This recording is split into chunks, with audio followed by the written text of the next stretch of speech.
Hello everyone, it's me Uncle John. Today I am going to read F3 3035, The Story of Ships by Jane Bingham. Chapter 1, Crossing the Water. Come on over, I can't swim.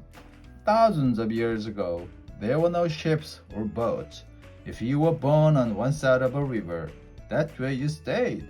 But people dreamed of crossing rivers and seas. Page 4. People had noticed logs that floated on water, but they didn't do anything with them until a brave man tried to balance on one. To his delight, he could paddle across the river. Steering the log wasn't easy, but falling off was. Some people tied logs together to make a raft. Rafts could carry goods as well as people, but they were very hard to move along. Help me! What about me? One day, someone had a fantastic idea. Why don't we cut a log in half and hollow it out? He said to his tribe. They thought he was crazy, but they helped anyway. The man used animal horns to hollow out the wood. To make the work easier, they lit a fire in the log to burn out the middle. It was the world's first boat. In some parts of the world, people began to make boats from animal skins. First, they sewed the skins together. They made a frame from thin pieces of wood. Finally, they stretched the skins over the frame and covered them with tar to keep the water out. At first, people pushed boats along with their hands. It was hard work. They soon realized what they needed was some sort of a paddle. Wooden paddles pushed the boats along faster and helped the people to steer. After paddles came oars. These were much better because they were held in place by loops on each side of the boat. But rowing was exhausting, so the rower still didn't get very far until a bright rower realized he could use the wind to help. Soon everyone was making sails from animal skins and leaves. Some sails worked better than others. The first great sailors lived on small islands in the South Pacific and sailed between the islands in wooden canoes. Watch out for sharks. Some brave islanders sailed for hundreds of miles. They found their way by watching the position of the sun and stars. Land ahoy! They also knew that birds flew between islands and clouds hovered over land, so they could tell if an island was nearby. Chapter 2, Ships of the Ancient World. The ancient Egyptians lived by the river Nile. They needed boats for fishing and taking food to market. To begin with, they made boats from reeds that grew by the Nile. They tied the dried reeds into bundles and made the bundles into a boat. The only problem was the reeds were not very strong. So they started building stronger, longer boats out of wood. These were strong enough to carry the massive stones used to build the pyramids and temples. The Egyptians also used the boat to trade goods all over the Mediterranean. It took up to 30 men to sail a trading boat. Some rowed and some looked after the sailed. Two other sailors guided the boat with the large steering oars. Hey, you up there ripping the sail. Stop acting like a fool. The ancient Greeks built long, narrow galley ships. They used these for trading and fighting, though not at the same time. Galleys had both sails and oars, but sailors took down the sails before a battle. The galleys were rowed by slaves who sat on benches inside the ship in rows of 2 or 3. Where is the enemy? The Romans built large trading and fighting ships too. Roman traders sailed far and wide in search of exotic goods.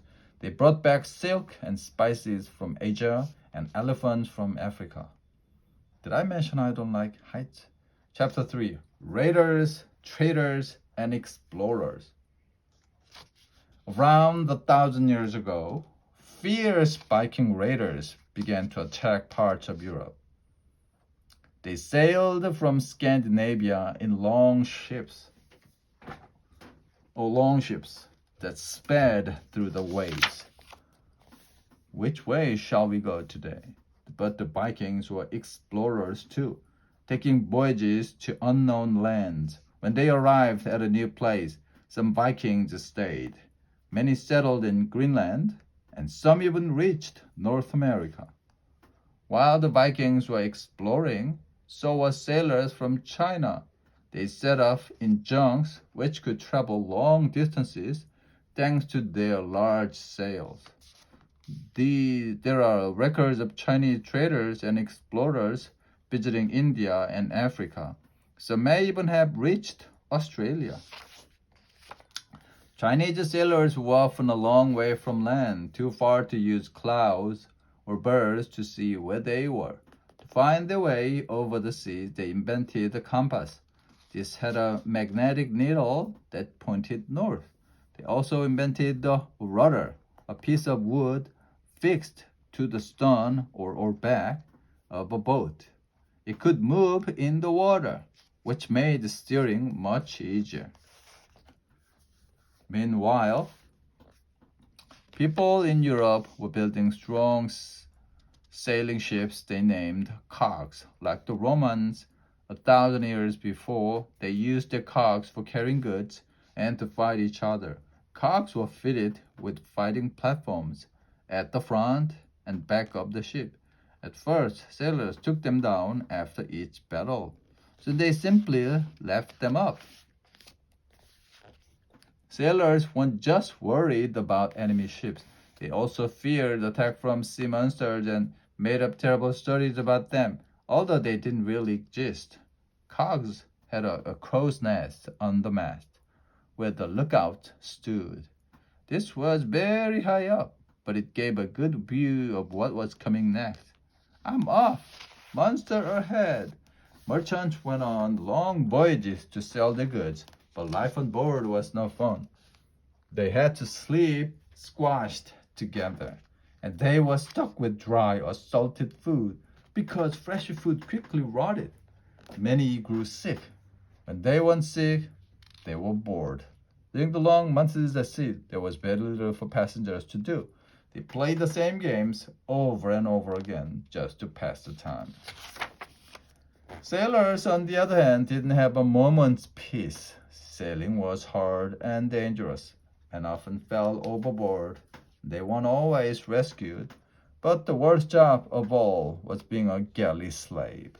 Slaves sat inside the stuffy, smelly merchant ship, with rats crawling over their toes. Whenever the wind dropped, they rowed and rowed, sometimes for days on end. Chapter 4. Great Adventures. Merchants bringing goods from the east journeyed overland to the coast of North Africa. But they sailed to Europe. But explorers were convinced there was a quick way from the east by sea. In 1488, Bartholomew Diaz set off from Portugal and sailed around the tip of Africa. He got halfway to India, but he didn't realize it was there, so he turned back before he reached his goal. 10 years later, explorer the Vasco da Gama also sailed south from Portugal. Like Diaz, Vasco da Gama sailed around Africa. Unlike Diaz, he kept going until he reached land. Da Gama had discovered a new route to the east. The sea captain Christopher Columbus had a different plan.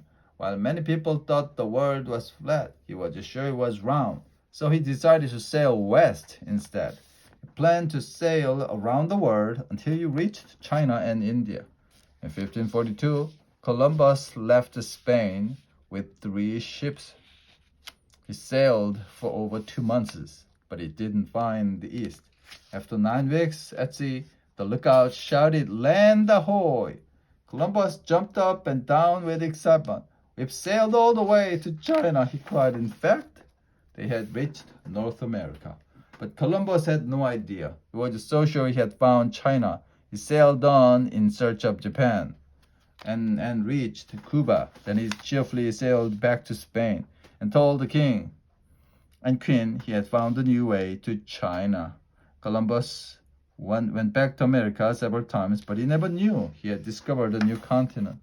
Before long, every ruler in Europe wanted to find new land. In 1577, the English Queen Elizabeth sent Francis Drake to South America. "Attack the Spanish ships and take their treasure," she ordered, "and look for new land. I want a country named after me. This land, I like it." Drake set sail from England in his small ship, the Golden Hind. Over the next 3 years, he sailed all the way around the world. It's good to be home. Wait till they see all the gold we brought. Chapter 5, Pirates and Wars. Soon thousands of ships were sailing with precious cargoes. They were easy targets for pirates. Pirates would attack and steal the treasure. If they liked the look of a ship, they stole that too.